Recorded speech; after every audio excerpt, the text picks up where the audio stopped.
qui bloquent au niveau, donc, qui soutiennent la Birmanie malheureusement. Et pour l'instant, ça évolue pas tellement. Il y a quelques associations, pas mal d'associations d'ONG qui vont sur place au Bangladesh pour panser les plaies de ce peuple qui souffre, mais c'est pas assez.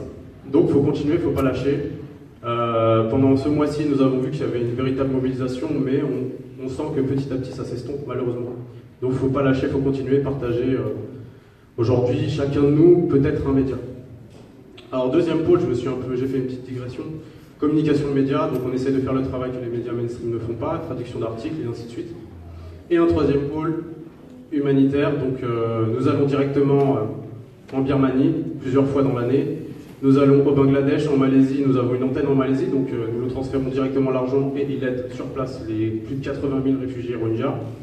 Nous avons un orphelinat en Malaisie qui est en cours de construction, qui accueillera plusieurs dizaines d'enfants.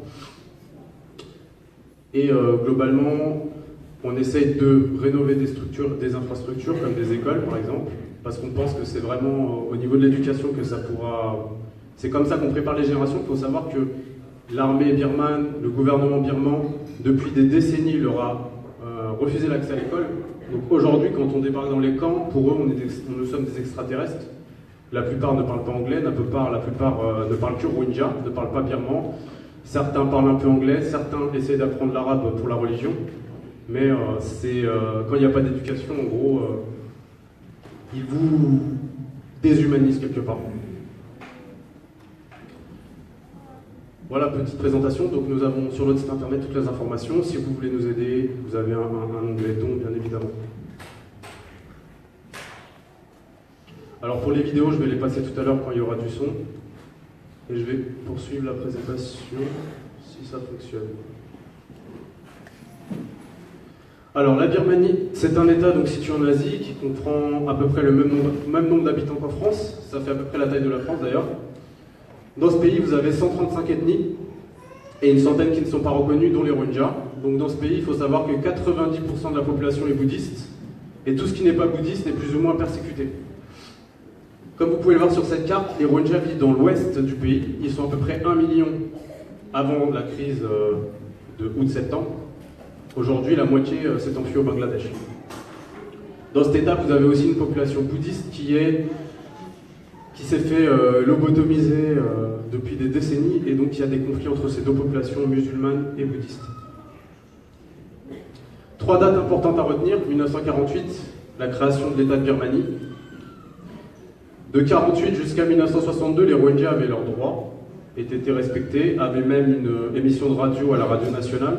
Donc jusqu'à 1962, ils n'avaient pas de problème. 1962, une date importante, coup d'État du général Ne Win, qui va en fait mettre en place une politique discriminatoire envers toutes les minorités. En fait, il faut comprendre que là-bas, la junte birmane veut garder son pouvoir à tout prix, et donc va pointer du doigt des boucs émissaires. En Birmanie, vous avez les Rohingyas, bien évidemment, vous avez aussi les Kachin qui sont chrétiens, qui sont aussi persécutés, vous avez d'autres populations persécutées. La différence, c'est que les Rohingyas, dans le climat actuel d'islamophobie, sont la population la plus persécutée, qui n'a pas de milice pour se défendre, contrairement à d'autres populations. Donc, ce général Ne Win va mettre en place une politique à travers les médias, les écoles, pour discriminer ces populations. Et puis petit à petit, il va mettre en place des lois qui vont les discriminer. Jusqu'à arriver donc à les déchoir de leur nationalité. En 1982, ils deviennent donc apatrides. Vous imaginez bien que si demain on vous retirait la carte d'identité en France, vous ne seriez plus considérés. Pour eux, ce ne sont plus des êtres humains. Même ils considèrent mieux les animaux, j'ai envie de dire.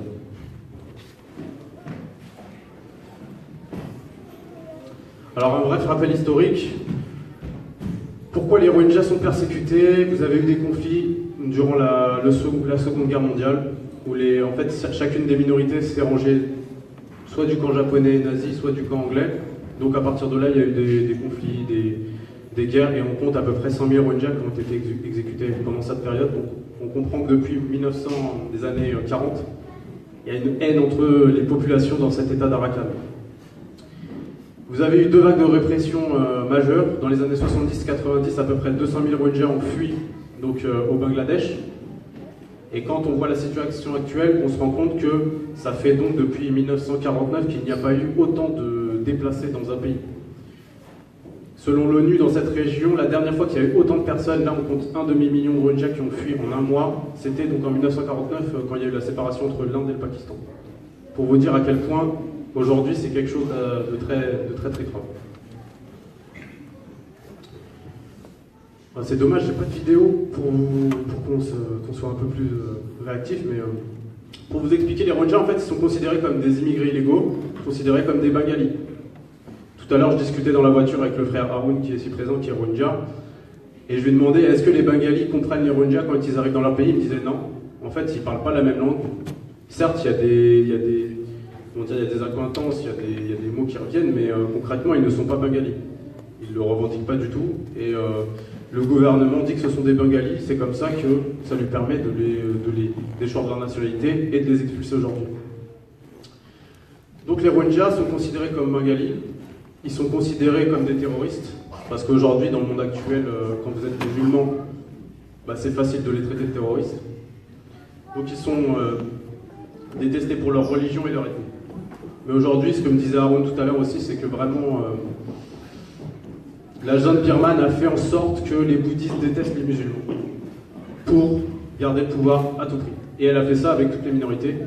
Et on le voit aujourd'hui, la junte birmane participe activement au massacre des Rohingyas.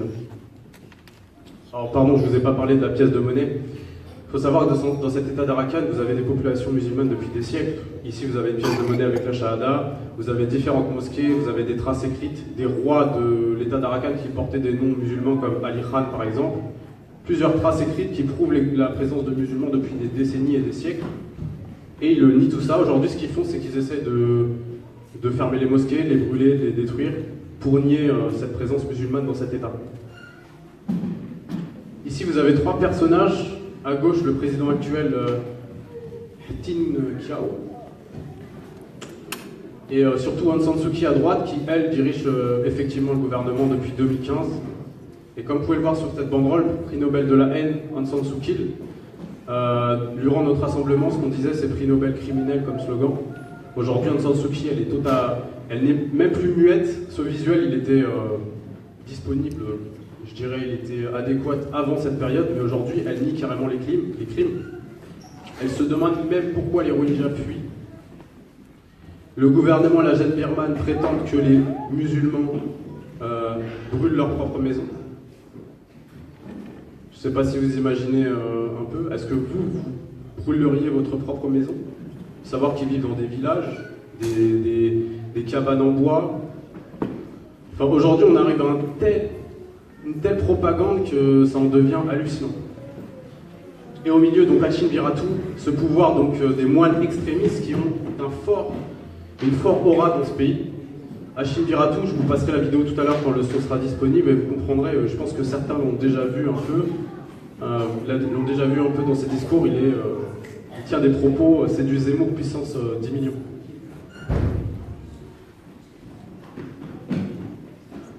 Alors aujourd'hui, les conditions de vie des Rohingyas s'apparentent à celles de prisonniers. Pour se marier, ils ont besoin d'autorisation. Pour se déplacer, c'est pareil. Ils n'ont pas le droit à plus de 2 enfants depuis 2005. L'accès à l'école est interdit. C'est très compliqué pour travailler. Et ils n'ont pas accès donc, aux besoins de première nécessité. Donc depuis ces dernières semaines, l'état d'Arakan est totalement fermé parce que l'armée birmane commet des exactions et ne veut pas que le monde le voie. Aujourd'hui, la plupart vivent dans des camps de déplacés qui peuvent s'apparenter à des camps de concentration. Vous imaginez, vous êtes dans un camp entouré par des militaires, vous ne pouvez pas sortir, vous n'avez accès à rien du tout. Ils vivent dans ces conditions-là, conditions de vie. Vous imaginez vivre dans ce type de conditions. Certains vivent encore dans leur village, mais c'est pareil, ils ne sortent pas, ils vont pas trop loin parce qu'ils ont peur. Les derniers chiffres qu'on a eus, c'est que sur 450 villages, vous en avez 176 qui ont été vidés depuis un mois.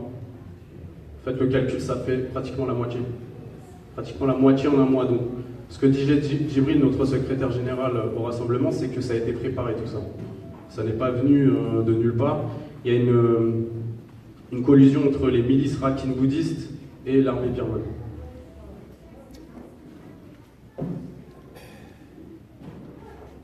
Ici, vous avez les camps déplacés depuis 2012, et aujourd'hui, j'imagine que ça a été décuplé.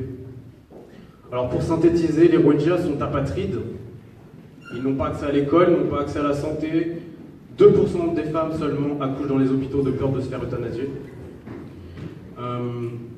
Pour se marier, ils doivent payer plus de $100 là-bas, c'est rédhibitoire. Ils leur interdisent de porter le voile lors de leur cérémonie et de porter là-bas.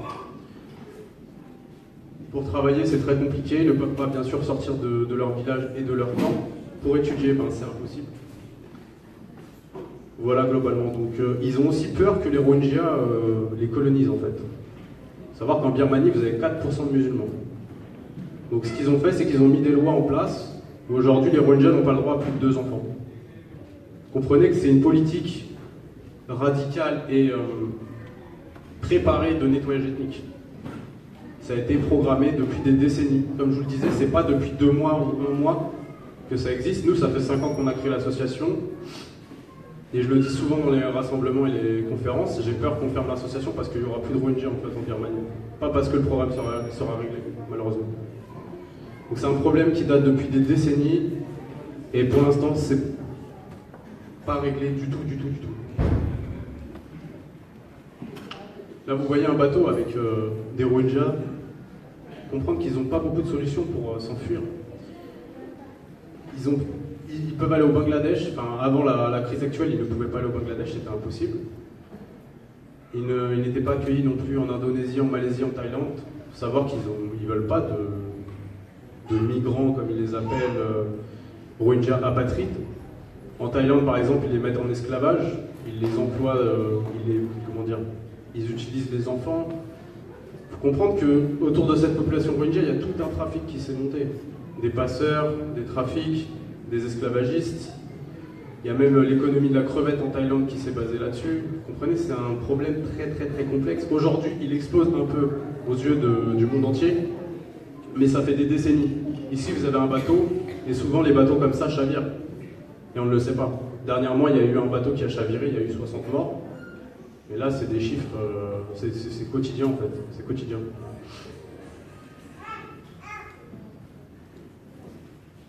Aujourd'hui, on compte, ce que je disais, depuis 1 mois, 500 000 Rohingyas ont fui au Bangladesh, et il y avait déjà 400 000 Rohingyas au Bangladesh. Donc vous faites le calcul, à peu près 1 million de Rohingyas vivent en tant que réfugiés au Bangladesh, un des pays les plus pauvres du monde. Il y a une urgence sanitaire en termes d'hygiène, il y a une urgence, tout simplement, ils ont besoin d'eau, ils ont besoin d'alimentation. Donc nous, ce qu'on va faire, demain, nous avons une réunion de préparation. On va essayer d'aller au Bangladesh le plus vite possible. On va essayer de monter 2 missions. Donc c'est pour ça qu'on est là aussi aujourd'hui, c'est pour mobiliser toutes les personnes de France et d'ailleurs, pour que vous nous aidiez donc, à collecter un peu d'argent. Et on va essayer de se rendre, Inch'Allah, le plus tôt possible. Vous avez donc eu 1 million de réfugiés au Bangladesh, vous en avez déjà 80 à 100 000 en Malaisie. Nous avons une antenne là-bas, on essaie de les aider, mais c'est pas assez. Il y en a aussi en Arabie, il y en a aussi en Angleterre, vous en avez beaucoup au Pakistan aussi. D'ailleurs, Haroun a vécu au Pakistan, il parle même ourdou. C'est un peuple qui donc est apatride, c'est la population la plus nombreuse d'apatrides dans le monde, ils sont à peu près 3 millions. Vous imaginez 2 millions à l'extérieur et 1 million à l'intérieur. Voilà, tout à l'heure je vous passerai les vidéos parce que là j'ai pas pu, mais je pense avoir un peu synthétisé le propos. Je vais laisser Haroun témoigner pour vous donner plus d'informations, ça sera plus intéressant.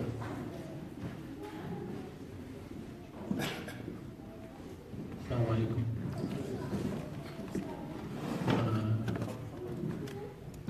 Je m'appelle Haroun Youssouf. Je suis Rohingya, en France, Paris. J'habite ici à Paris depuis 2013. Ce problème de Rohingya, c'est pas commencé à 2012. Tout le monde pense que ça a commencé en 2012, mais c'est pas vrai. Ce problème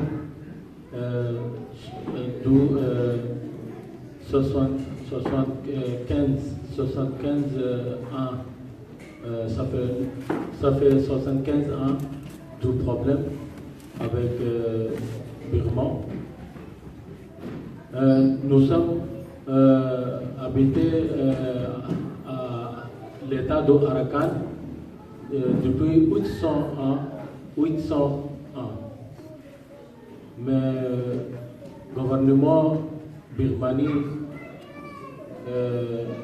il dit nous sommes pas Rohingyas, nous sommes bien du Bangladesh.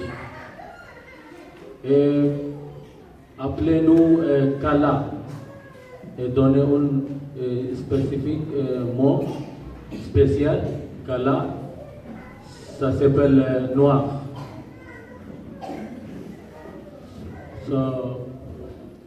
Nous avons problème partout.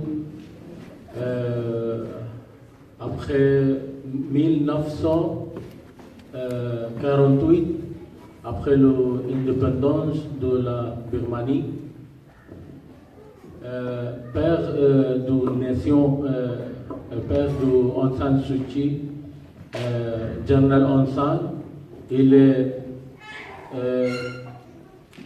reconnaissé, nous, Rohingyas, c'est bien, ça marche bien après 1948. Ça marche bien, nous avons radio spécial, notre langue Rohingya, ça marche tout bien, jusqu'à 1972. Elle créait problème avec nous. Après, finalement, général dictateur Nevin, il a créé une loi de citoyenneté 1992.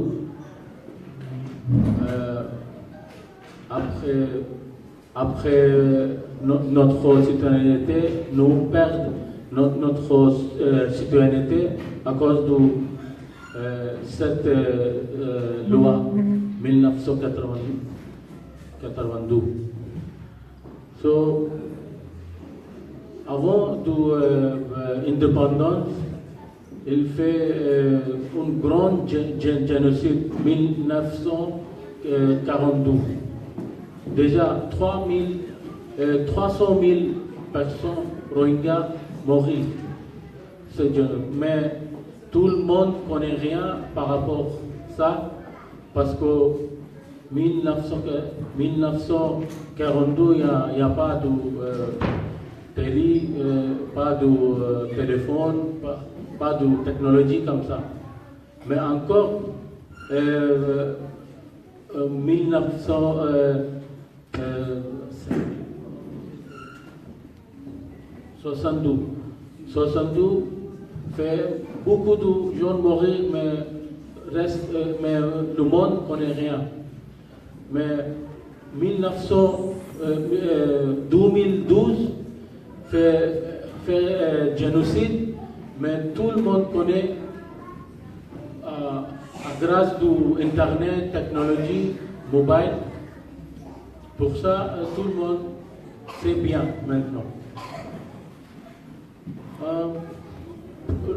Maintenant, le gouvernement birmanie, il dit il n'y en a pas de problème, ça tout fout, c'est Rohingya qui fait misinformation, faux information. Birmanie, gouvernement birmanie dit comme ça. Mais par contre, il n'est pas donné, autorisé, le média international, pas donné, autorisé. Pourquoi? Parce que le militaire de Birmanie qui tuait toujours les Rohingyas, le gouvernement n'a pas besoin de montrer de vérité à la monde. Et tous les médias, toutes les Croix-Rouge, interdit, MSF interdit. Enfin, le commission Kofi Annan, il a donné une bien solution. Après regarder, après lire le problème, tout, il a donné une bien solution. Mais avant de solution, Aung San Suu Kyi, gouvernement, il a envoyé 500 militaires à Arakan pour les attendre. Qu'est-ce que fait après le report de Aung San Suu Kyi, report de Kofi Annan? Ce report il est bien pour il, c'est bon. Si c'est pas bon, il commençait quelque autre chose. Pour ça, il a envoyé 500 militaires à la Birmanie, à Arakan. Et après, Kofi Annan, il donnait, proposait solution pour il faut donner tout le monde, Kachin, Karen, Shan, Rohingya. Il faut donner une citoyenneté. Après, c'est une seule solution. Il dit, Kofi Annan dit comme ça. Après, Aung San Suu Kyi, Nobel prix de la paix, elle dit, on va regarder après commencer sa génocide encore. Et depuis un mois, 25 août et jusqu'à maintenant, toujours tué, et toujours 5 000, 10 000 comme ça, familles arrivées à la frontière du Bangladesh. Et maintenant, 500 000 personnes arrivées là. Rien de médias, seulement un média, regardez bien. Ça, c'est le grand problème. Ça, un génocide. Nous avons beaucoup de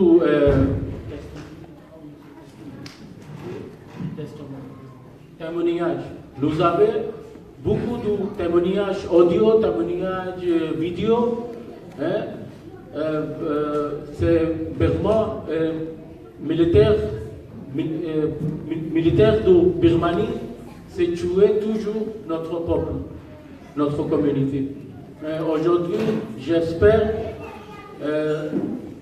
tout le monde ici français parler, Inch'Allah, parler contre le génocide du Rohingya, Inch'Allah, et votre soutien, il est très, très, très important maintenant. Merci beaucoup.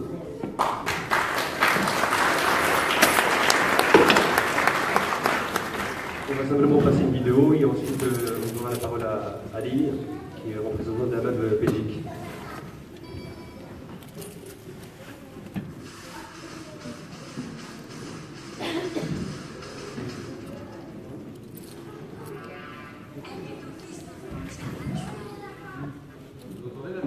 Non.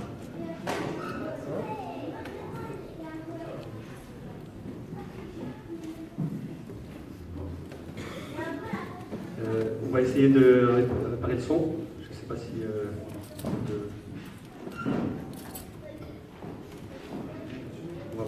on va pouvoir continuer notre conférence. Alors, là vous l'avez entendu, Haroun a fait un petit exposé sur ce que vivent les Rohingyas depuis un certain nombre d'années.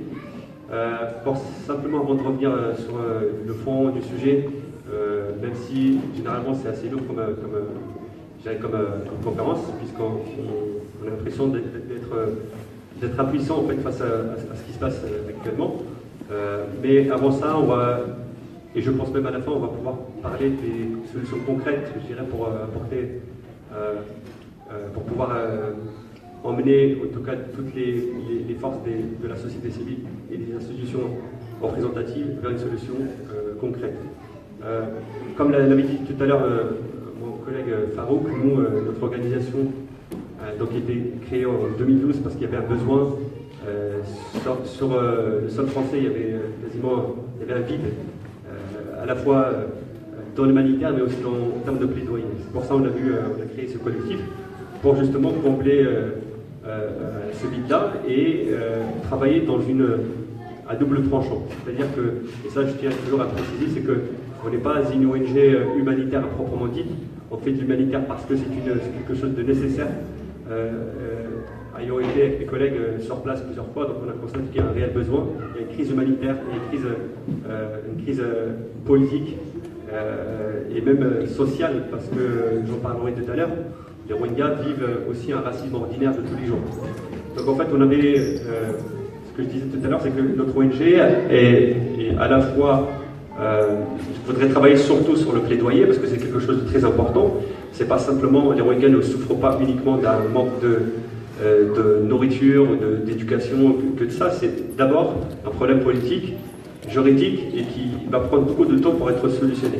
Et il ne peut pas on ne peut pas trouver une solution simplement à sens unique, c'est-à-dire que la solution ne viendra pas uniquement de la Birmanie, c'est-à-dire de l'intérieur, elle viendra aussi de l'extérieur. C'est pour ça ce genre de collectif existe dans un certain nombre de pays dans le monde, et il faut que ce mouvement-là soit quelque chose de plus international. Il ne faut pas que nous, en France, on soit dans notre coin à crier au scandale sans qu'il y ait des réelles solutions et une réelle mobilisation dans toute la planète. Et donc, c'est pour cela, ce collectif Abidjan, donc on a, pour ceux qui nous connaissent déjà, on a été, alors la manifestation, vous avez peut-être vu il y a 2 semaines, pardon. C'est pas la première qu'on fait, c'est la 14e manifestation et rassemblement. On a fait même au Canada, en Belgique, donc là j'ai notre représentant. On a fait en Suisse également, donc on avait déjà alerté l'opinion publique, et à l'époque il n'y avait pas autant de mobilisation. Et c'est ce qu'on déplorait toujours, c'est que les médias nous tournaient le dos quelque part, parce que c'était un sujet qui n'intéresse personne. Une pauvre minorité de 1 million d'habitants qui souffre à 14 000 km, on s'en fout quelque part. On a même été reçu à l'ONU à l'époque, et même au ministère des Affaires étrangères en 2013, à l'époque c'était François Hollande, donc via son représentant, qui nous a reçu en tant qu'ONG, et avec d'autres partenaires qu'on a mobilisés justement pour porter la situation. À l'époque, il y avait un parlementaire également, un parlementaire Rohingya qui avait été évincé du pouvoir, en tout cas du Parlement birman, qui était avec nous également. Donc ce qu'on comprenait, en fait, la position de la France était presque très claire, c'est qu'ils ne voulaient pas prendre de position dans une affaire dite communautaire, parce que là on parlerait des musulmans qui se font persécuter, et donc la France en tant que pays laïque ne pouvait pas se positionner dans ce sens. Et donc nous, on a bien entendu appuyer sur le fait que c'est d'abord une crise humanitaire, on n'est pas en train de parler de communautaire là. Il y a des gens qui meurent, c'est un véritable nettoyage ethnique, et à l'époque il y avait une psychose même autour du terme génocide, parce que c'est un mot qu'on utilisait moins. Il y avait une organisation qui avait refusé à l'époque, qui était une organisation officielle assez connue, qui avait refusé de rejoindre notre rassemblement parce qu'elle utilisait le terme génocide. Il faut savoir que le terme génocide est un terme, je dirais qu'il y a une définition juridique donnée par l'ONU, qui a des effets juridiques, politiques, et donc ce qui inclut une véritable responsabilité quand on le prononce et quand on le reconnaît. Aujourd'hui, les choses ont tendance à changer. On est en train de passer de nettoyage ethnique, parce que c'est un mot que vous voyez partout, mais quelque part c'est un mot pour dire quelque part c'est génocide. Il faut comprendre ceci partout. On est en train de faire un signe pour passer une vidéo, et avant ça je vais passer la parole à Ali parce qu'il n'a pas beaucoup de temps, et je pense qu'il a à peine une demi-heure avec nous, et on poursuivra. Merci. Salam alaikum. Donc comme Nordine m'a présenté, je suis un des responsables du collectif AMEB en Belgique. On a été créé en 2013 donc pour faire écho de ce collectif qui a été créé en 2012 en France, pour essayer d'interpeller et la population belge et les institutions européennes présentes à Bruxelles et les autres institutions qui pourraient, on va dire, agir et intervenir dans ce conflit. Donc, pour ma part, je suis une des personnes qui va sur le terrain, donc qui part en mission en Birmanie ou en Malaisie pour le moment. Je suis un des premiers partis en Birmanie avec une sœur du collectif en 2013. Cette fois-là, l'objectif c'était d'aller voir ce qui se passe sur place de nos propres yeux. On y est allé en mission d'observation. Quand on arrive pour la première fois en Birmanie, on ne connaît pas le pays, on arrive à Rangoon, c'est une grande ville, où les musulmans, les bouddhistes et d'autres ethnies vivent en paix, plutôt on va dire, je veux dire, ils vivent tout à fait normalement. Il y a des musulmans qui sont actifs, qui ont des commerces, etc. On ne s'imagine pas qu'il puisse y avoir dans une partie de la Birmanie une campagne de nettoyage ethnique qui est occupée à être opérée. Donc on arrive à Rangoon, tout paraît normal, et ensuite on prend un avion pour aller dans l'état d'Arakan. Et quand on arrive dans l'état d'Arakan, là on arrive à Sitwe dans la ville, où se sont passées les violences en 2012. Donc on arrive à Sitwe, aucune présence de musulmans, aucune présence d'islam. Là, si on ne connaît pas le conflit, si on ne sait pas qu'il y a eu un problème dans cette ville, on s'imagine que la ville est exclusivement bouddhiste.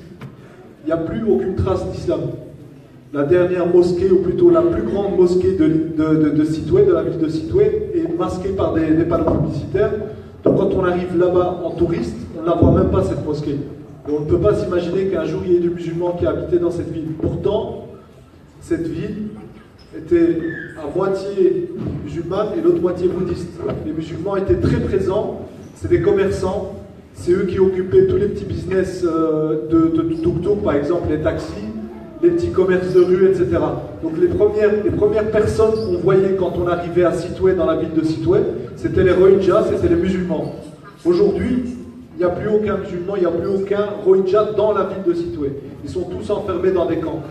Donc nous, quand on arrive, on se pose des questions, on se demande où sont ces musulmans. Si on pose la question à un bouddhiste, il s'énerve très vite. Il nous demande pourquoi est-ce qu'on pose la question, pourquoi est-ce qu'on est là. Ils savent que quand on vient, en général, on vient pour justement apporter de l'aide aux Rohingyas, puisque c'est eux qui sont enfermés et c'est eux qui sont persécutés, et ça ne leur plaît pas. Donc du coup, ils s'énervent, certains nous insultent, certains se lèvent et partent. Donc la première fois qu'on est arrivé, on était un petit peu perdu. On ne savait pas où aller, comment aller. On avait reçu quelques informations. Les musulmans étaient dans des camps, dans tel coin, mais on ne savait pas comment y aller. Donc on a osé, on a demandé à certaines personnes, et c'est seulement quand on a commencé à proposer de l'argent qu'évidemment certaines personnes ont accepté de nous amener jusqu'au camp.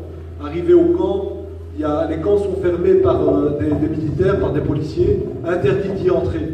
Donc ils ne laissent personne entrer dans ces camps, mais ils ne laissent personne en sortir non plus. Ils nous demandent des autorisations pour pouvoir y rentrer. Donc du coup, on est obligé de retourner au centre-ville, se renseigner, comment obtenir ces autorisations. On se retrouve dans un bureau. Dans ce bureau, on nous pose des questions directement liées, non pas à la raison pour laquelle on est là, mais à nos origines et à notre religion. La première chose qu'on m'a posée, c'est est-ce que vous êtes musulman? Là, alors que j'avais à la base décidé de ne pas divulguer le fait que j'étais musulman pour des raisons de sécurité, je l'ai directement dit, je lui ai dit j'étais musulman. Là-dessus, je leur ai dit que nous, notre objectif, c'était pas de venir prendre, on va dire, je veux dire, ne pas venir prendre le parti des musulmans contre les bouddhistes. Notre objectif, c'était de venir observer la situation en toute neutralité. Et qu'on avait besoin de ce fait d'autorisation pour pouvoir aller dans les camps. Et après réflexion, on a attendu plus ou moins 1 heure dans ce bureau. Ils ont accepté de nous donner cette autorisation. Si on acceptait d'aller exclusivement dans les camps, mais qu'à côté de ça, on allait visiter les camps bouddhistes. Parce qu'ils disaient à l'époque qu'il y a des bouddhistes qui avaient été aussi blessés, qui avaient été tués, que leur maison avait été brûlée et saccagée. Pour ma part, je n'ai pas voulu aller dans ce village bouddhiste. Ma collègue y est allée. Elle m'a dit que c'était limite un club de vacances. Les bungalows qu'occupait une famille bouddhiste, c'est le même bungalow qui est occupé par 4 familles Rohingyas dans les camps. Par contre, dans les camps, ce n'est pas la joie. Ils ont des grosses difficultés, comme vous pouvez l'imaginer, à s'alimenter parce que dans un premier temps, ils étaient enfermés dans une aire où il n'y avait pas spécialement de rizière, où il n'y avait pas de culture. Ils ont dû se réorganiser et tout faire pousser eux-mêmes. Donc il y a des villages qui étaient dans ces camps également. Ces villages existaient déjà avant les camps. C'est des villages Rohingyas. Et il y avait quelques villages bouddhistes, mais c'est les villages en question qui ont été vidés, qui se sont vidés de leurs habitants. mais c'est un petit peu la volonté aussi du gouvernement à ce moment-là. Il fallait créer une zone où enfermer les Rohingyas, et cette zone était à l'extérieur de la ville, et dans cette zone se trouvaient encore quelques bouddhistes qui ont dû quitter. Il y avait des écoles, il y a encore l'université de Sittwe aujourd'hui dans la zone dans laquelle sont enfermés les Rohingyas, mais cette université est protégée par un double checkpoint. Donc quand on arrive, il y a un premier checkpoint qui donne accès à l'université uniquement aux bouddhistes, mais qui interdit déjà l'accès, par exemple, aux humanitaires ou bien aux journalistes. Et puis après ça, il y a un double checkpoint qui interdit l'accès à tout le monde. Et donc, nous, si on veut par exemple aller visiter l'université, aucun souci, on demande l'autorisation, ils nous laissent aller, mais au-delà de ça, on ne peut pas.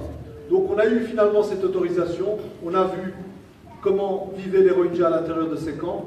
À ce moment-là, ils étaient à peu près 80 000 enfermés dans ces camps. Comme je vous ai dit, les conditions de vie n'étaient pas top. Ils n'avaient encore rien, il n'y avait pas de bungalow reconstruit pour eux à ce moment-là. Ça, c'était en projet. Donc c'était de l'argent qui était donné par des donateurs étrangers ou bien des grosses institutions au gouvernement birman qui construisaient des bungalows pour les Rohingyas. Et beaucoup d'entre eux vivaient encore dans des tentes, donc dans des conditions d'insalubrité et, comme vous pouvez l'imaginer, de vie difficile. Et donc, on s'était dit qu'en revenant de cette mission, il fallait absolument qu'on y retourne. Comme disait Nordine, à la base, ce n'était pas notre objectif. Notre objectif, c'était de militer, d'aller sur place, de voir les conditions de vie des Rohingyas, de revenir en France et en Belgique et d'expliquer ce qui s'y passe. Et donc, d'essayer de conscientiser, de réunir un maximum de personnes autour de notre combat. Mais finalement, vu les conditions dans lesquelles ils vivaient, on s'était dit qu'il était normal qu'on retourne et qu'on puisse apporter nous-mêmes de l'aide et compléter en fait les aides qui étaient déjà apportées par WFP, c'est le World Food Programme des Nations Unies. Mais ce programme n'est pas complet. Je veux dire, ils reçoivent 13 kilos de riz par mois. Allez vivre avec 13 kilos de riz quand vous êtes une famille en moyenne de 6-7 personnes. Donc, c'était nécessaire pour nous d'aller compléter, on va dire, ces aides en commençant de l'aide aux personnes qui sont dernièrement arrivées, les nouveaux arrivants qui vivent encore sous des tentes et qui sont prioritaires par rapport aux autres qui étaient déjà là et qui ont réussi à être installés, etc. Puis petit à petit, à l'intérieur de ces camps, il y a des mosquées qui se sont construites, il y a des écoles qui se sont construites. Le gouvernement a commencé à construire carrément des routes à l'intérieur de ces camps. C'est dire qu'il n'a aucune intention de leur permettre de revenir dans leur maison et de retourner dans leur village.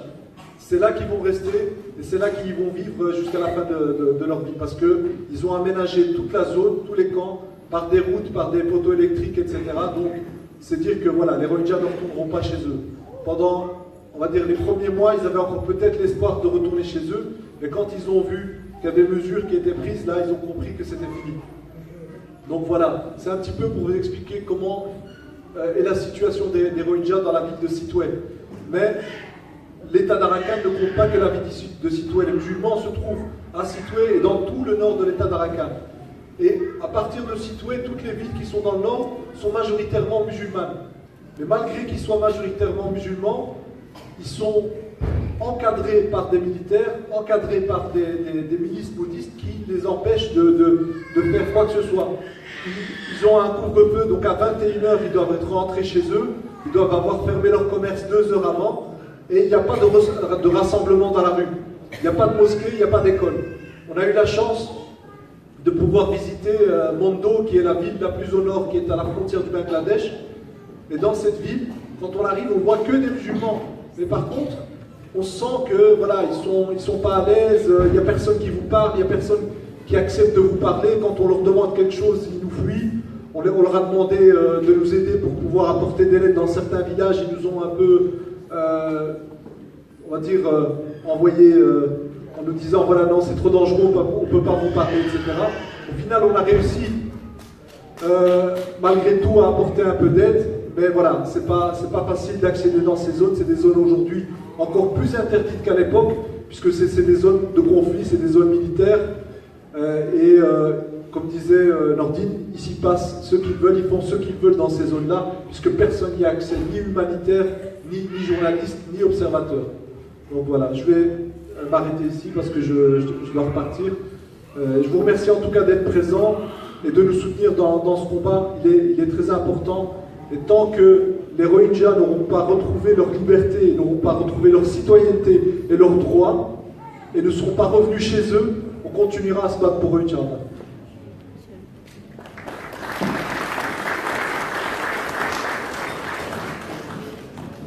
On va passer la vidéo et après je continuerai.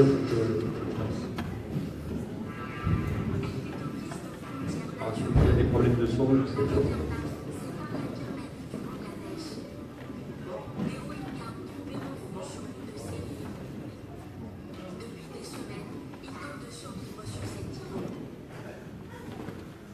Alors, on va faire sans, je pense. Problème de son, je suis désolé.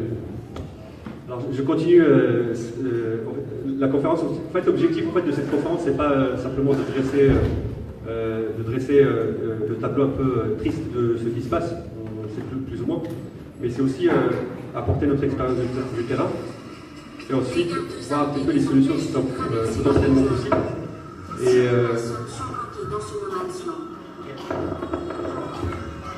ces musulmans birmans tentent de rejoindre le Bangladesh voisin.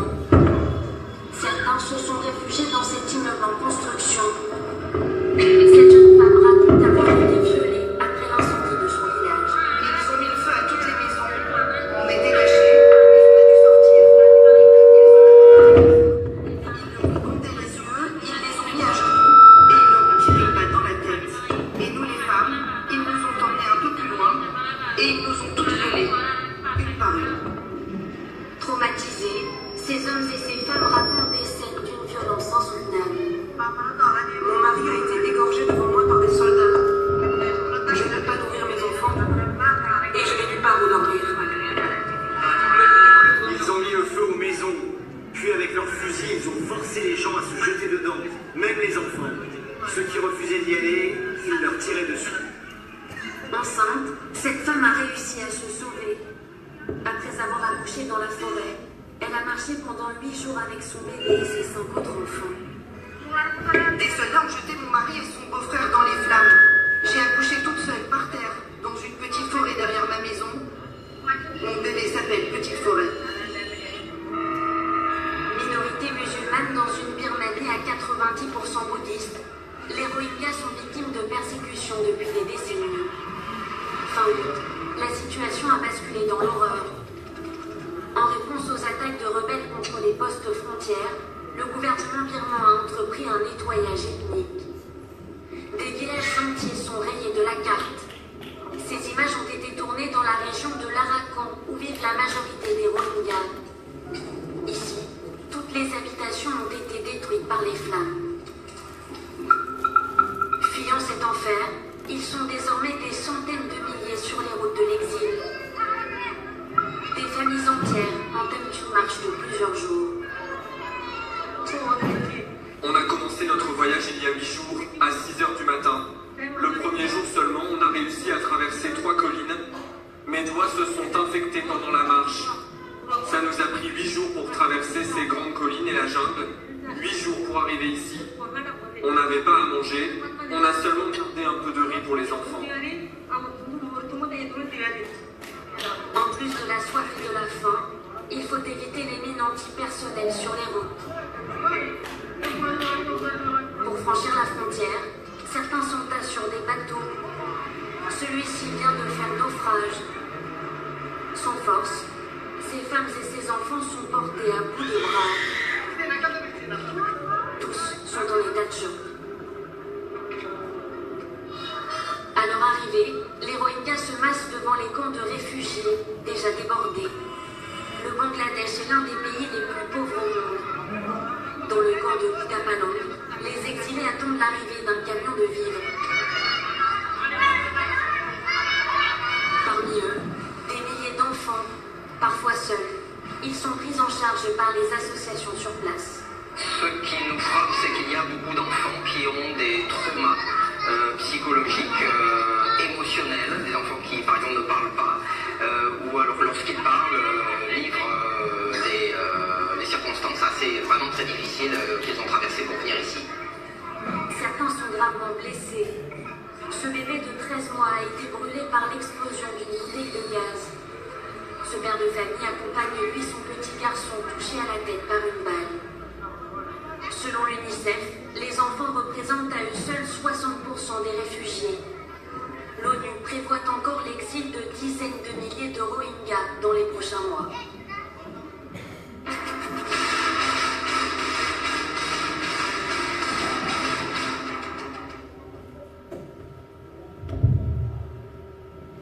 Je vais profiter du son pour vous passer les 3 vidéos que je devais passer tout à l'heure. Je vais vous passer une vidéo de Viratu, donc le moine bouddhiste extrémiste. Juste que je retrouve le titre.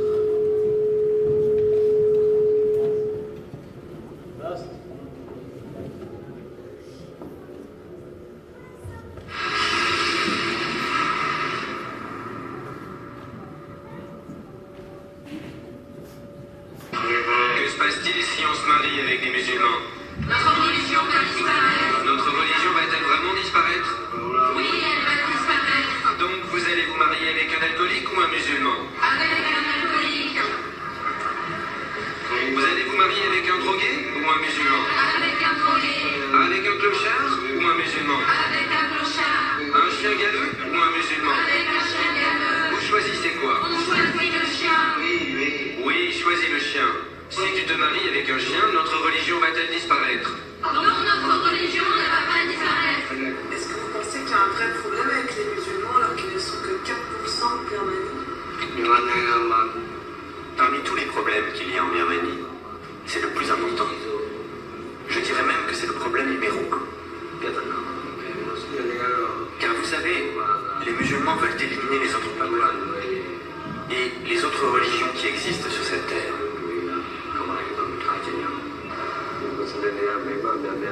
La principale menace qui pèse sur nous, c'est que tous les musulmans se marient avec de nombreuses femmes et font beaucoup d'enfants. Tout simplement car ils veulent devenir la majorité en Birmanie. S'ils sont trop nombreux, ils deviendront comme l'État islamique. C'est pour cela que je dois protéger ce pays. Du côté du gouvernement, ils ont pris la bonne décision. Ils n'utilisent plus le mot Rohingya. Ils disent que ce sont des immigrants illégaux.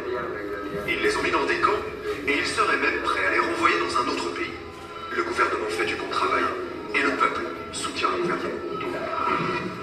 Cette loi a pour but d'empêcher les mariages entre bouddhistes et musulmans. Nous voulons aussi interdire les conversions religieuses que les musulmans veulent nous imposer. Les partis politiques ne font pas de discrimination, mais on ne peut pas faire confiance aux musulmans. Ils ne font pas de politique pour participer au bien général, ils veulent en faire pour prendre le contrôle du pays sournoisement. Les musulmans veulent créer un pays islamique en Birmanie. Cela fait 100 ans qu'ils ont ce projet. Si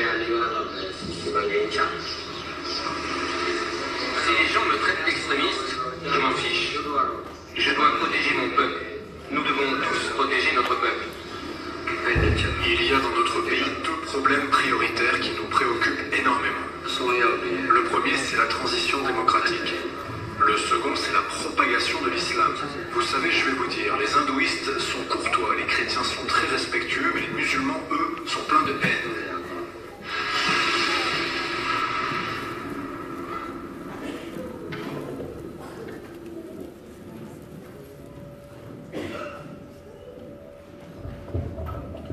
Alors, je vais vous passer une dernière petite vidéo d'un frère Rohingya que nous avons rencontré l'année dernière. Donc c'est dans une école coranique, on peut dire. Et l'année dernière, nous avons pu récolter à peu près 12 000 € pour financer cette école qui comprend à peu près 400 élèves. Et donc Nordine, ici présent, l'a interviewé. Par contre, vu la luminosité, je ne sais pas si vous allez réussir à voir le sous-titrage, donc essayez d'être attentif, et pour ceux qui sont arabophones, vous comprendrez. Je pense que c'est le moment où la vidéo va être lancée pour dire qu'il y a une Clio 2 blanche qui gêne la circulation et un Renault Scénic 2. Merci, Makov.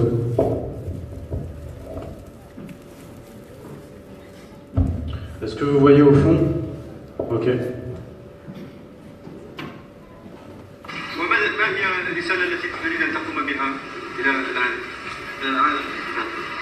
الرسالة إننا المسلمون في غاية الكلفة والمعيشة، وإننا نرجو الله تعالى أن المسلمين الذين يعيشون في دولة بورما أن يدعو لنا لإخلاص المسلمين من هذه الاستعداد من حكومة بورما الغاشمة. هل عندكم معاناة في هذا البلد من طرف الحكومة؟ المعاناة من جانب الحكومة أن الحكومة قد أوقفت حركة المرور من مديرية إلى مديرية ومن قرية إلى قرية، لا نستطيع أن نذهب للمعالجة إلى المستشفى، وإننا نعيش وكثير من المسلمين يموتون بدون المعالجة والعملية ولا نجد أدوية ضرورية. هل يمكنكم الخروج من هذه المخيمات أو لا؟ لا يمكن لنا أن نخرج من المخيمات. أنتم محاصرين هنا؟ الحمد لله، سبحان الله، نحن محاصرون في المخيمات ولا نستطيع أن نخرج من المخيمات. لأجل ذلك أن الله تعالى يرجو المسلمون أن يخلص المسلمين من هذه الاستعداد، والالتماس مني إلى جميع المسلمين الذين يعيشون في العالم الإسلامي أن يدعوا لنا لإخلاص المسلمين من هذه الاستعداد.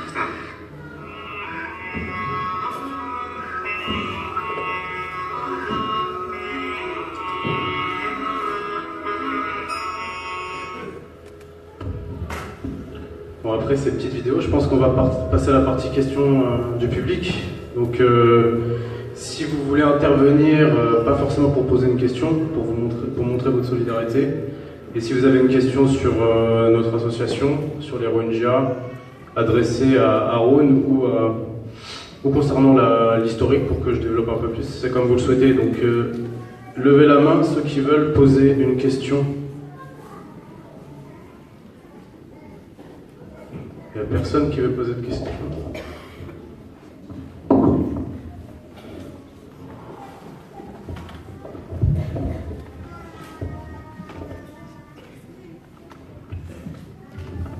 Ça paraît.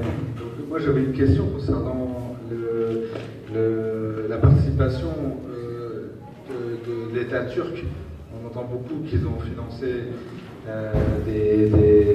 des aides, notamment un soutien financier au Bangladesh, et dans leur propre pays, ils préparent j'ai entendu qu'ils préparaient des logements, des villages pour accueillir des Rohingyas aussi dans leur pays. Est-ce que ce sont des vraies informations ou pas? Alors, il y a un certain nombre de pays qui ont déjà commencé à faire des aides, et déjà des aides aussi qui ont été envoyées, des aides ponctuelles au Bangladesh. Et c'est vrai que la Turquie est un des premiers pays avec l'Indonésie aussi qui avait accueilli les Boat People en 2013, je ne sais pas si vous vous rappelez. Et donc la Turquie, c'est vrai que c'est un des précurseurs, je dirais, en tant qu'État, à apporter de l'aide. Et c'est vrai aussi qu'ils se sont carrément déplacés. Il y avait le ministre des Affaires étrangères à l'époque qui est allé sur place. Et donc ça ne m'étonnerait pas qu'il y aurait ce type de proposition. Après, il faut savoir aussi que la Turquie est déjà assez bien débordée avec le nombre de réfugiés syriens. Il y a plus de 2 millions, je pense, sur leur territoire. C'est aussi une marque, je pense, plus aussi pour encourager d'autres pays à faire de même, parce que le Bangladesh n'est pas préparé pour recevoir autant d'afflux de réfugiés. Et d'ailleurs, c'est pour ça qu'ils appellent aussi à l'aide des ONG, mais aussi d'États, des aides souveraines, des aides souveraines d'États. Donc voilà, l'information, elle n'est pas confirmée à 100%, mais c'est une demande qu'ils peuvent faire. Ils peuvent le faire à l'intérieur de leur pays. Par contre, de là construire des structures dites permanentes au Bangladesh, ça m'étonnerait moins, parce que le Bangladesh a toujours été, malgré tout, assez restrictif quand il s'agit d'aider les Rohingyas, parce qu'en fait, ce qu'il faut savoir, c'est qu'il y a une réelle frustration entre les Rohingyas et les Bengalis. On s'en rappelle nous-mêmes, on a fait les frais de ce genre d'opération qui est assez sensible. Quand on se déplace par exemple au Bangladesh, quand les Bengalis, qui est aussi un pays pauvre, voient des milliers, voient des centaines de camions d'aide destinée aux Rohingyas, ça les frustre quelque part, parce qu'eux-mêmes sont dans le besoin. Donc en fait, au lieu d'apporter une aide, je dirais, humanitaire pour soulager les Rohingyas, on repart en créant des frictions et une sorte de jalousie. C'est aussi ce qui se passe aussi au Birmanie quand on se préparait à créer des opérations humanitaires, même très sensibles, et ben on fait les frais aussi. Il y avait beaucoup de Rohingyas qui nous disent ils sont très gênés quelque part et voire même peur d'attiser le pillage juste après notre retour, parce que nous on vient et on repart quelques semaines après. Et donc qu'est-ce que vous laissez à ces gens-là? Vous leur apporter un problème ou une solution. Donc c'est pour ça qu'il faut, quand on prépare ce genre d'opération, et d'ailleurs demain on prépare une opération encore pour le Bangladesh à plusieurs milliers de personnes, pareil, on fait attention à ce genre de climat social qui risque d'être créé, mais aussi avec nos rapports avec les autorités, parce qu'ils attendent ils ne veulent pas qu'il y ait des structures permanentes. C'est pour ça que c'est très, très important. En 2013, on a voulu construire un orphelinat au Bangladesh, on ne nous a jamais donné une autorisation, tout simplement parce que pour eux, ça crée un appel d'air d'afflux supplémentaire de réfugiés. Donc c'est pour ça qu'ils ne veulent pas. Aujourd'hui, ils sont dans un état de fait. Quelque part, il y a 400 000 Rohingyas. Aujourd'hui, on parle de 500 000 Rohingyas qui sont arrivés de plus. Qu'est-ce qu'ils peuvent faire? Il y avait un moment, il y a 1 an et demi, ils pensaient même carrément à les enlever et à les déplacer dans une île déserte, en plein milieu de la mer du Bengale. Donc que des pays comme ça prennent des initiatives pour les rapatrier chez eux, c'est une chose. Mais il ne faut pas oublier, et surtout, de régler le problème à la racine. C'est-à-dire que les Rohingyas, ce qu'ils demandent, c'est le rétablissement de leur identité, le rétablissement de leur citoyenneté. Parce qu'en fait, quelque part, on parle tout à l'heure d'apatride. Il faut voir ce que ce mot-là désigne en termes de conséquences humaines et financières, juridiques, politiques et autres. Pourquoi la Birmanie a ôté la nationalité à ces gens-là en 1982? Parce que derrière, il y avait un plan. Ce qu'on ne dit pas souvent, c'est qu'en 1962, il y a eu un général Win Win, qu'on a vu tout à l'heure, qui avait pris le pouvoir et qui avait mis en place une sorte de propagande pour isoler quelque part un ennemi de l'intérieur. Parce que l'idée en fait de la Birmanie, c'est de créer une autocratie tournée autour de la religion, comme l'Iran, comme l'Israël, qui sont revendiquent d'une religion. Et ben, la Birmanie se revendique du même modèle politique et social. Donc quelque part, la définition du birman même serait étroitement liée à la religion, c'est-à-dire tout birman est forcément bouddhiste. C'est pour ça qu'ils sont en conflit avec les chrétiens. Dans le nord, il y a des milices aujourd'hui, il y a aussi des morts du côté chrétien, dans les Kachin, les Chin, etc., les Karen également. Et les Rohingyas, le seul problème avec les Rohingyas, c'est qu'on leur a ôté cette nationalité, tout simplement pour ensuite mettre en place un vrai plan de nettoyage ethnique, parce que quand vous n'avez pas d'existence juridique, quand vous n'avez pas de nationalité, vous n'existez pas sur le plan juridique, et donc de fait, l'armée birmane n'est pas responsable quelque part. Quand vous tuez quelqu'un qui n'a pas de nationalité, vous n'êtes pas responsable, vous n'allez pas devant vous avez tué qui? Parce que quelque part, la nationalité vous protège en tant qu'État garant de votre vie également. Et donc en fait, ce plan machiavélique quelque part a été véritablement bien calculé. Aujourd'hui, on parle beaucoup, il y a beaucoup de gens qui nous disent pourquoi on ne porte pas plainte contre l'armée birmane pour ses crimes contre l'humanité, mais c'est très difficile sur le plan juridique. On avait déjà essayé en 2013 déjà à réfléchir, à traîner quelque part les autorités avec l'ONU, avec beaucoup de choses devant la justice. Mais d'abord, la Birmanie n'a jamais signé les accords de Genève liés au traité qui régit quelque part le droit du crime contre l'humanité. Donc ils ne sont pas du tout dans ce schéma-là. Il faut savoir que la Birmanie est hors système. Avant, en 2011, c'était un peu la Corée du Nord. Elle n'était pas présente à l'ONU, elle n'était même pas présente à l'ASEAN, qui est l'équivalent de l'Union européenne. C'est à partir de 2011 qu'on a vu la Birmanie s'ouvrir comme étant un pays démocratique qui va s'ouvrir petit à petit, mais ce qu'on note surtout, c'est une ouverture économique. C'est-à-dire qu'à partir de 2011, la Birmanie a décidé d'ouvrir ses frontières économiques à d'autres investisseurs, et c'est pour ça qu'aujourd'hui les Rohingyas font les frais, parce qu'on est aujourd'hui en train de les déplacer pour exproprier ces terrains-là, comme ils ont tenté de le faire avec les Kachin, qui avaient eux des milices, parce qu'ils vivaient sur des sols complètement minés, avec des pierres précieuses, du bois, etc.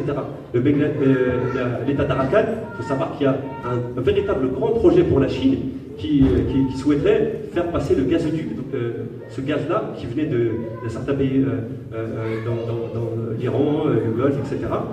Donc au lieu de faire un grand chemin qui contournent tous les pays asiatiques comme la Thaïlande, l'Indonésie, eh ben, la stratégie de la Chine, c'est de faire passer directement par la Birmanie en passant par ces fameux États d'Arakan. Donc je me rappelle, déjà au mois de mai 2016, je crois, on a été sur les côtes de Sittwe, donc cette fameuse ville de Sittwe, et on a vu des entreprises chinoises sur quasiment tout le littoral.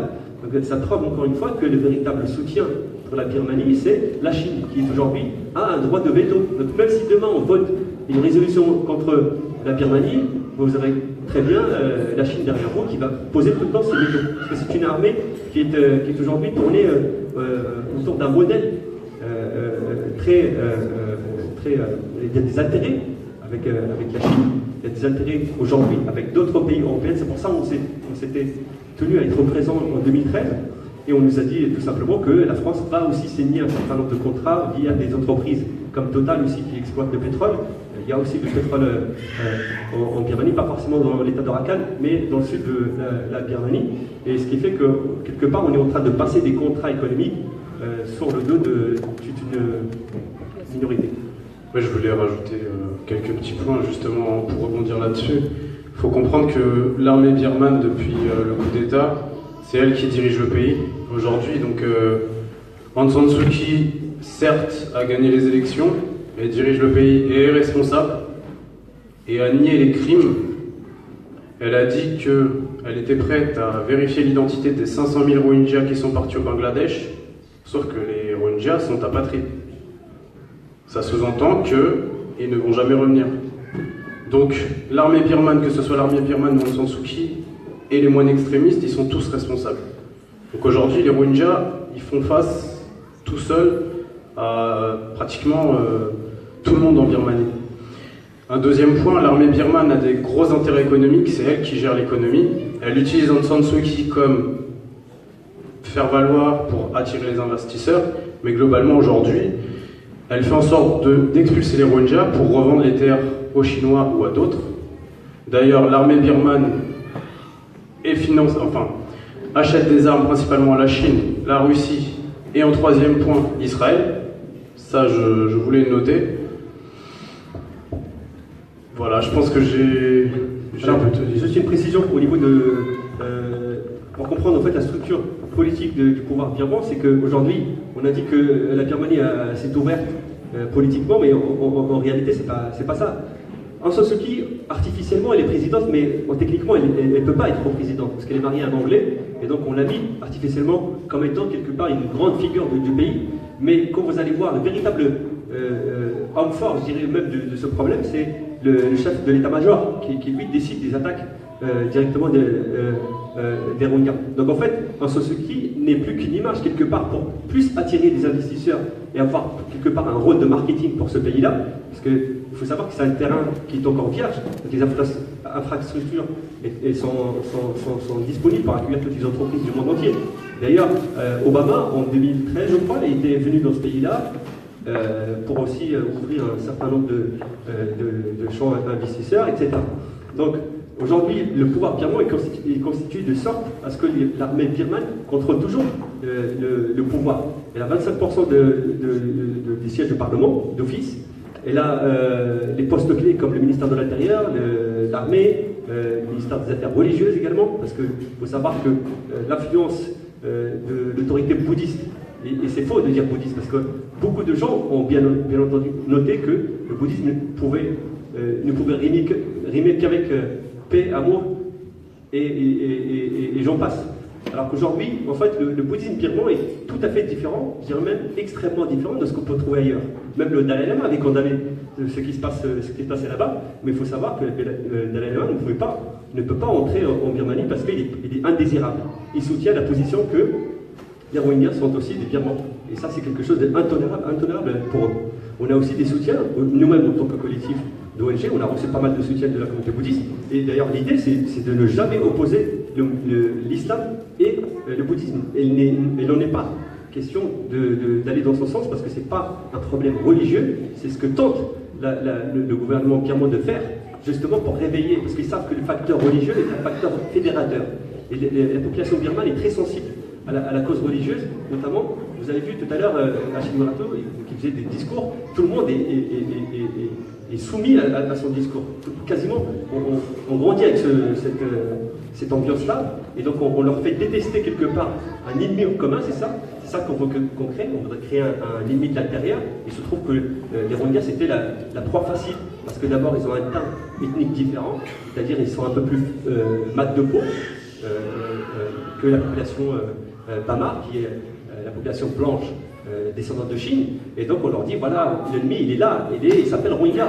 C'est pas des Birmans, c'est des illégaux, alors qu'on sait qu'il y a des preuves historiques. Vous avez un livre là-bas qui s'appelle Rohingya, les musulmans de Birmanie, et vous allez voir que les Rohingyas ne datent pas d'hier. Donc en fait, ce qu'on essaye de faire, c'est vraiment de pousser la population à détester un ennemi de l'intérieur. Et donc c'est pour ça que je disais tout à l'heure que la solution viendra d'abord de l'intérieur, parce qu'en fait, même le peuple birman est aussi victime de cette propagande à détester leurs voisins avec qui ils vivaient depuis des siècles en totale harmonie. Donc c'est depuis 1962, donc, où il y a eu ce coup d'État-là, il y a eu un enchaînement de propagande qui a fait qu'en gros, ça crée une sorte de malaise. Ensemble, on a été même nous-mêmes, quand on va, on vous a pas très bien expliqué comment ça se passe réellement quand on fait des opérations humanitaires. On arrive en tant que touriste, on n'a pas d'autorisation de faire de l'humanitaire. On a déjà fait demander, on a fait se faire caler combien de fois. En décembre, j'ai été en décembre, là il y a quelques mois encore, on était obligé par exemple de se raser la barbe parce qu'il ne fallait pas parler de musulmans, il fallait aussi ne pas prononcer un certain mot comme ce qu'on a l'habitude de dire, par exemple le salam, des choses comme ça, ou même la prière des hommes qui étaient à haute voix le soir, donc on l'a fait de manière assez basse, donc il y a une vraie psychose autour de ça, on a l'impression d'être à la Seconde Guerre mondiale en tant que juif, et donc on a ce malaise qui se sent. C'est pour ça qu'il faut vraiment qu'il y ait une sorte de dédramatisation de la société birmane, de sorte à ce qu'ils acceptent quelque part leurs différences. Et c'est grâce à cette ouverture-là qu'on peut y arriver. On a même tenté de travailler avec des associations sur place bouddhistes pour essayer de faire des ponts entre les communautés pour pouvoir rétablir la vérité et qu'ils prennent aussi conscience, je parle du peuple birman, qu'ils ont été victimes de cette propagande. Et imaginez un pays qui a été fermé pendant des années et qui n'avait accès qu'à une pensée unique, à des médias uniques qui leur disent voilà, c'est comme ça qu'il faut penser, c'est comme ça qu'il faut. Tout ça pour cacher des problématiques, je dirais, classiques et typiques d'une dictature, c'est-à-dire la pauvreté, la misère, l'interdiction de ceci, de cela, le parti unique, etc. Donc en fait, c'est vraiment un plan machiavélique qui a été fait, et c'est une combinaison qu'on peut comprendre entre le pouvoir politique d'un côté, qui représente l'armée, et le pouvoir religieux, représenté par des moines extrémistes bouddhistes. On refuse de dire bouddhiste parce que c'est pas vraiment le terme, mais je dirais même que ce sont des gens qui se sont un petit peu appropriés la cause religieuse à des fins politiques, qui sont complètement... Ces gens-là, ils sont financés par l'armée birmane, qui a des millions. Vous imaginez les millions qu'ils ont, l'armée birmane? Ils ont une ville, ils ont créé une toute pièce qui s'appelle Naypyidaw, qui est une capitale aujourd'hui de la Birmanie. Tout à l'heure on parlait de Rangoon, mais en réalité c'est Naypyidaw, ils ont même changé la capitale, et aujourd'hui c'est une ville fantôme, parce qu'il n'y a personne qui habite dedans. C'est une ville avec des routes mieux que la France. Et allez voir sur internet, cette ville-là, elle a été construite avec des millions de dollars. C'est pour vous dire que en fait, l'armée, en tout cas la junte militaire, s'assoit sur la misère des gens et essaye de dicter un petit peu la pensée unique. Et donc voilà, on va vers un terrain qui est très difficile. J'ai une petite anecdote sur l'armée birmane pour comprendre en fait. Cette armée, elle est composée de 600 000 soldats et une centaine de mille sont des miliciens. Il faut comprendre que tout le pays il est fondé sur l'armée et les moines bouddhistes. Les moines bouddhistes, ils sont aussi 600 000. Les moines bouddhistes, ce sont les gens qui leur apportent à manger.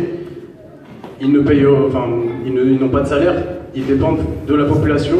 Et les Birmans, en général, ils passent 2-3 ans de leur vie en tant que moines. Il faut comprendre que donc dans ce pays, l'armée et le pouvoir religieux ont un poids central. Une petite anecdote pour comprendre à quel point ces gens-là ils se déclarent comme bouddhistes, mais ils sont aussi très superstitieux. Le chef de gouvernement, dans les années 70, il a décidé de changer le sens de circulation de la route suite après avoir vu une voyante.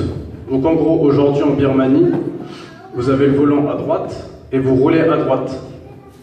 Ça veut dire que si vous prenez le bus, vous descendez sur la route. Ça, c'est un premier point. Et un deuxième point, du jour au lendemain, sa voyante, elle lui a dit de changer tous les billets de banque en multiples de 9. Parce que ça porte bonheur, et ainsi de suite, et ainsi de suite. Donc c'est un pays qui a été fermé pendant des décennies, lobotomisé, très superstitieux. Très superstitieux. Vous pouvez voir des documentaires sur nos chaînes YouTube où on vous présente cela plus en détail. Et dans ce documentaire, il parle justement de la capitale, la nouvelle capitale fantôme de la Birmanie. Et il y a un dernier point, j'ai oublié de préciser. On va passer à une deuxième question, où si quelqu'un veut intervenir et dénoncer ou apporter son témoignage, levez la main. Avant de passer à une prochaine question, donc j'insiste, il y a un véhicule Renault Scénic 2 malheureusement qui bloque la sortie des autres véhicules. Donc si quelqu'un se reconnaît sur ce Renault Scénic 2 de couleur gris foncé, merci de faire déplacer la voiture. Est-ce que quelqu'un a une nouvelle question, une interrogation, une précision à demander au collectif?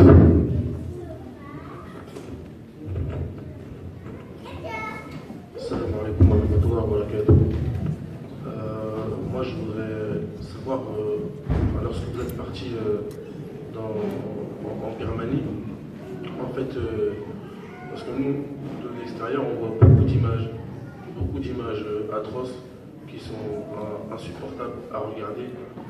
Et on est frustré à l'intérieur de nous-mêmes parce qu'on est impuissant.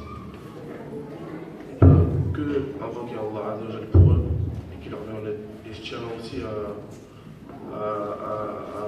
vous féliciter pour vos actes, qu'Allah vous récompense. Et j'aimerais savoir en fait quel état d'esprit ils ont à l'heure actuelle. Parce qu'on a du mal à réaliser en fait de nous où on est, de nous là où on est, notre confort là où on est. Comment ils, parce qu'on voit dans les images que vous nous transmettez, qu'ils paraissent, ils ont quand même un moral. Et comment ils sont à l'heure actuelle? Je parle plus des enfants qui perdent des familles entières des fois. Qui perdent des familles entières, ils pensent qu'ils sont tout seuls. Et malgré ça, ils arrivent à avoir un petit sourire, quelque chose. Et voilà, c'est dur pour eux aussi de voir ça. Et où est-ce qu'ils sont aussi? C'est ces pays musulmans qui sont faits jusqu'aux cieux. Ils sont. Alors, pour répondre à la première question, c'est vrai que vous avez tout à fait raison. C'est vrai que moi-même, j'admire un peu la force qu'ils ont quand on les rencontrer, ils sont tout contents. Et en fait, c'est très frustrant et en même temps admiratif. C'est-à-dire que quand vous arrivez dans des camps, on a été dans des camps c'est des véritables camps de concentration. On a plusieurs checkpoints à passer de l'armée avant de passer à l'intérieur. Et quand vous arrivez là, vous avez des gens en fait, qui ont vécu là et qui sont nés dans ces camps-là depuis des années et ils ne connaissent que ça. Ils ne peuvent pas sortir d'ailleurs. Imaginez quelque part que ces gens-là ne savaient même pas qu'il existait des étrangers musulmans. Ils voyaient que des ONG type ACF, ce qui est la France, Action contre la faim, des ONG danoises, norvégiennes, parce qu'autrefois l'armée birmane donnait l'autorisation à certaines ONG avec qui ils ont des contrats et avec qui surtout ils font des affaires, parce qu'il faut payer, ça crée de l'emploi, etc. Et donc ça crée quelque part un business pour ça. Donc vous avez ces gens-là qui ne savaient pas qu'il y avait des musulmans. Bien sûr que, en fait, la question, on se refuse d'abord de la tourner dans une, je dirais dans une affaire religieuse, parce que l'affaire elle est politique, elle est aussi indirectement religieuse, et on se doit se sentir responsable. C'est d'ailleurs pour ça une des raisons, personnellement, qui m'a poussé à m'engager dans le collectif en 2012, c'est aussi parce qu'on a ce besoin, en tant que religieux, d'être solidaire à cette cause-là. Donc en fait, la force de ces gens-là, la trouve aussi dans leur profonde croyance, parce qu'ils n'ont jamais... Ça me rappelle, on avait même filmé une vidéo qu'on n'a jamais publiée. On a été dans...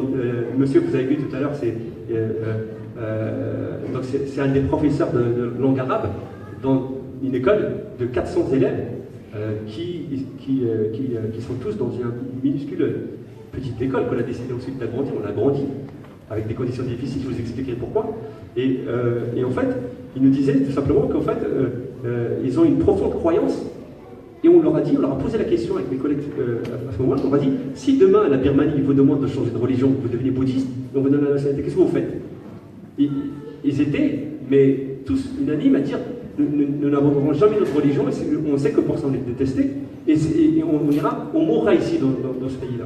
Et on ne pourra pas abandonner. Et je voyais en fait cette force qu'ils puisaient à l'intérieur de leur identité, et ils sont fiers d'être musulmans, et ils savent qu'ils se font tuer pour ça, ils savent qu'ils sont détestés parce que c'est leur religion. Et aujourd'hui, très peu de monde qui vivent aujourd'hui dans un confort accepterait ceci pour rien du tout. Donc en fait, on est à la fois admiratif et on comprend quelque part que en fait, nous sommes dans dans une bulle de confort assez dérisoire par rapport à une force derrière très profonde. La deuxième question que vous avez posée par rapport aux pays musulmans, et c'est vrai, il y a un organisme qui s'appelle l'OCI, l'Organisation de la coopération islamique, qui regroupe tous les pays musulmans du monde, et qui sont censés se pencher sur cette question dite communautaire, puisque certaines institutions pensent que c'est une affaire communautaire. Et ben, je me rappelle que, d'abord, il faut comprendre que la Birmanie n'entretient aucune relation diplomatique ni économique avec les pays musulmans. Ils s'en foutent. Ils savent très bien qu'en s'attaquant aux Rohingyas, ils pouvaient mettre une croix sur des partenariats, des potentiels contrats. C'est pour ça qu'ils se sont tournés vers des pays. Ils agressent moins les chrétiens, parce qu'ils savent très bien qu'il pourrait y avoir une coalition derrière. Ils savent que la force musulmane est quasiment absente d'un point de vue diplomatique. On a certes beaucoup d'argent, peut-être dans des pays du Golfe, mais en termes de diplomatie, on est zéro, on ne représente rien. Et donc la Birmanie se moque complètement de la colère des pays arabes. Et s'il y en a, parce qu'aujourd'hui, elle est quasiment absente. Vous voyez, il y a plus de manifestations pour ces Rohingyas dans les pays non musulmans que dans les pays musulmans. Comprenez la chose. C'est-à-dire que ces pays-là, ils sont occupés à faire autre chose. Ils n'ont pas l'air de comprendre qu'il y a un réel génocide qui est en cours. C'est-à-dire que même le terme génocide, on pourra le prononcer et le reconnaître une fois que les Rohingyas auraient totalement disparu, ce qui s'est passé au Rwanda. Tout le monde savait qu'il y avait un génocide, tout le monde s'en foutait. Plus tard, on pleure le mort, ça y est, on aurait dû faire quelque chose. Aujourd'hui, c'est ce qui se passe chez les Rohingyas, et donc les pays musulmans aujourd'hui sont, et je suis méchant en disant ça, et je m'en fous de toute façon, je dirais qu'il y a quelques initiatives de la société